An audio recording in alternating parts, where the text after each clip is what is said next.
Welcome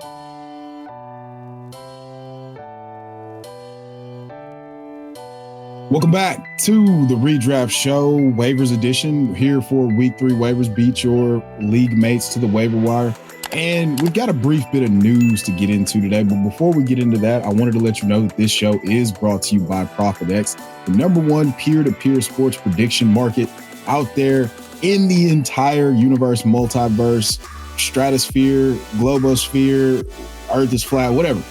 But ProfitX, you can eliminate the house by placing plays against your friends, team, whatever, teammates, league mates, coworkers, whatever you want to do. So you can go into ProfitX and find the best odds on the market and profit by simply eliminating the middleman, the house. So sign up for ProfitX today using promo code FFD.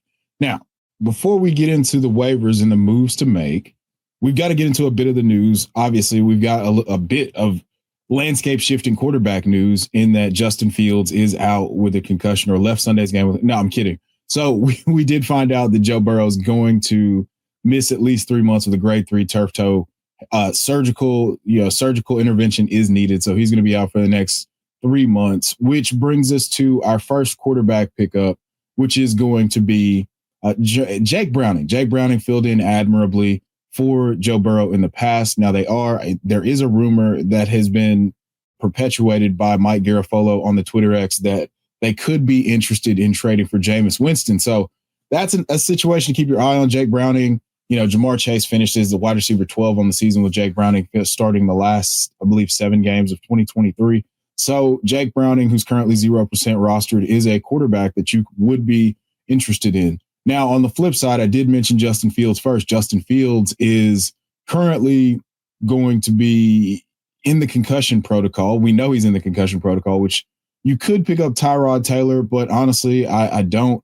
Them taking on the Tampa Bay Buccaneers, if you're watching this while I'm recording during the Monday Night Football game, Texans versus the Bucks. And so the Bucks are the Week 3 opponent for the Jets. And so we're looking at a situation where you could start Tyrod Taylor. This is probably only in super deep, super flex leagues, but you're probably going to just avoid that situation altogether. In other quarterback news, JJ McCarthy is also going to be out 2 to 4 weeks with an ankle injury. So that leaves Carson Wentz, Colonel Mustard, to step in to start for the Minnesota Vikings.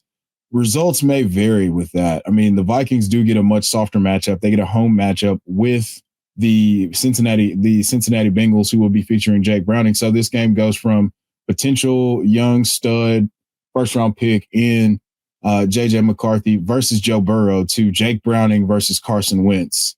And that just, let's not spend too much time there. Let's move on to happier time. So with the running back position, last week we discussed picking up Dylan Sampson. Dylan Sampson comes out, scores a touchdown this week, remains involved in the passing game. However, Quinshon Judkins is going to be the man in that backfield. So count your days.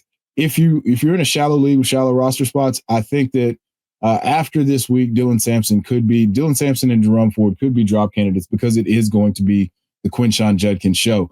That's a different part of the show for a different day. We're not even talking about who you should drop, but let's get into who you should pick up at the running back position. We're going to start with Blake Corum. Blake Corum goes for 44 yards and a touchdown, looks more efficient and more explosive than Mr. Kyron Williams. He looks like a little bit of the semblance of the guy that was so highly touted at the University of Michigan, but that's only for very, very deep leagues. The big pickup here, the most actionable pickup here you're going to have is Bhayshul Tuten. Bhayshul Tuten finishes with 74 yards from scrimmage and a touchdown, a receiving touchdown. He had 8 carries for 42 yards. He had 2 catches for 32 yards in the touchdown in the screen game.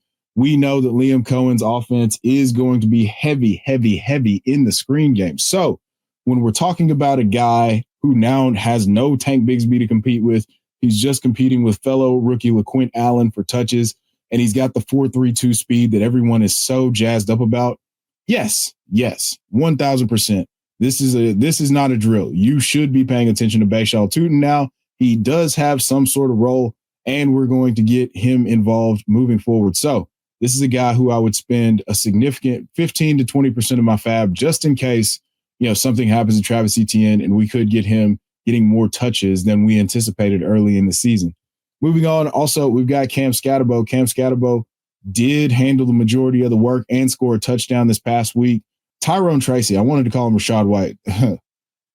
Ironically enough, the Rachaad White is happening to Tyrone Tracy. It looks like Cam Skattebo is going to be involved in this backfield. This past week, he finished with 11:45 and a touchdown. So this is a bad offense that showed flashes of being good. We'll see if that's sustainable. They have a much tougher opponent in Kansas City next week.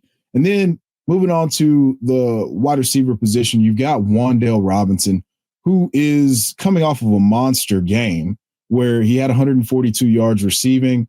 Basically he had been a PPR cheat code for quite some time.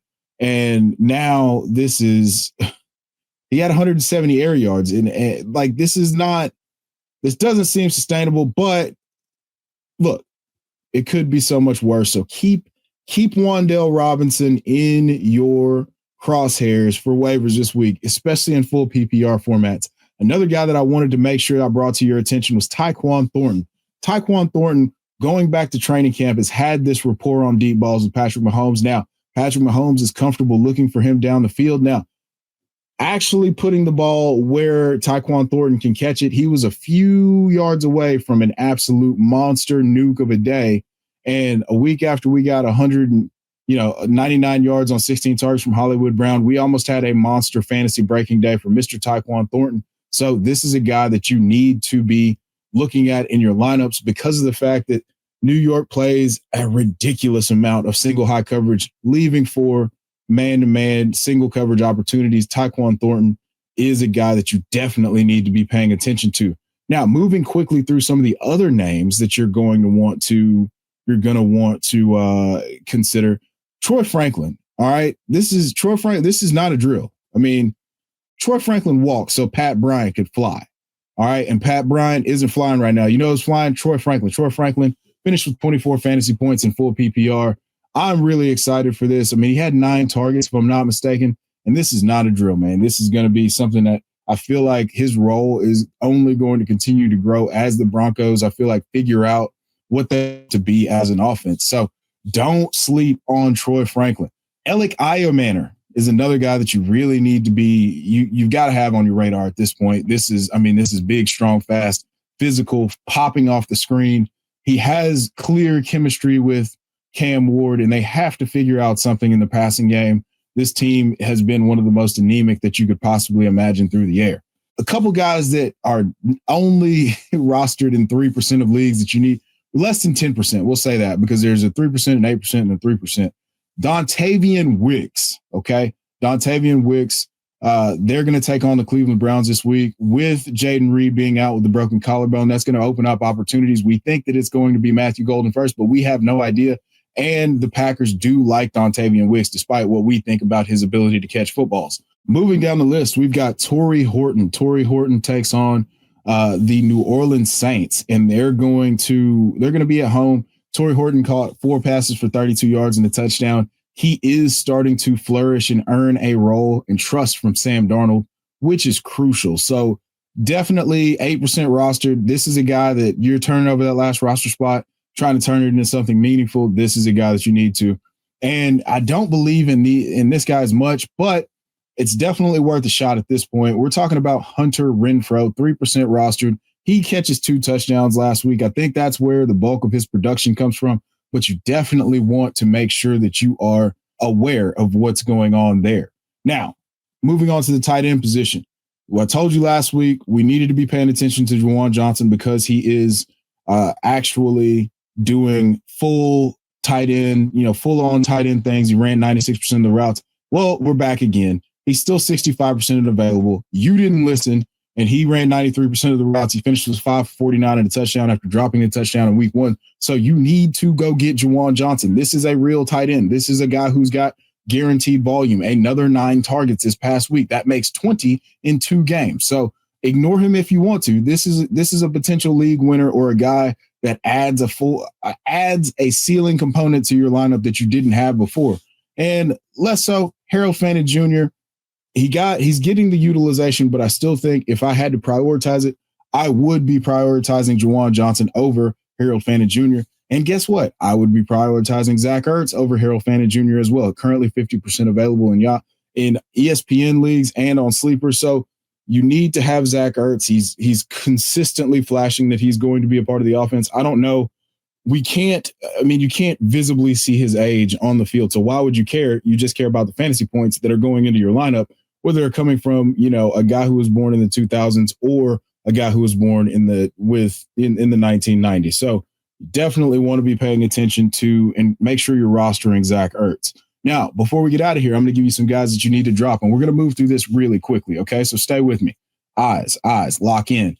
JJ McCarthy. Okay. Miles Sanders, Chiga Okonkwo, Dalton Schultz, Tyler Conklin, and Mark Andrews if you're desperate enough at the tight end position. I do think he's a hold, but I can't be mad at you if you want to drop him at this point. So we did all that in about 12 minutes. Hopefully, if you're still with me, make sure you're liking, following, downloading, subscribing. If you want the podcast form of this, you can go follow on FFD Radio. I am the legendary ball knower, aka Chef GPT, aka Chef Dor Sanders, and this has been the Week 3 Waiver Show. Thank you for watching. I will see you soon.